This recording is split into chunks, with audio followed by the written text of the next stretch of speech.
I was looking at my dream car I'd always wanted at this time. My dream car is a Mercedes Maybach, but Jack just didn't want me to buy a car. That was some of our biggest fights, was me saying that I wanted a car. He didn't want me to have one.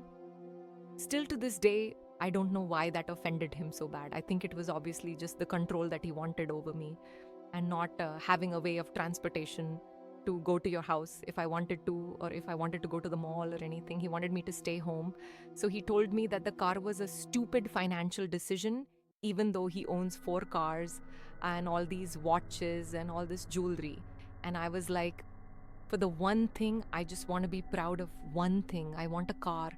He was mad at the fact that I even brought it up. I was like, this is something I really want and I don't care what you have to say. I'm doing it. So that same day, I bought my car. Jack and I had a joint bank account. We shared a bank account. He would take the money put it into this joint bank account and take his cut of money.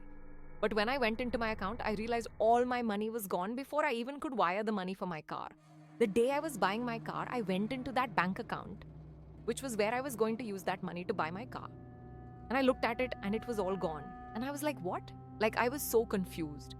Thank goodness I had money in my other accounts because I was making YouTube money. So I was able to wire the money for the car. He took that money from me and put it into the house. And I want to say $300,000 he stole from me. Did you say, where's the money?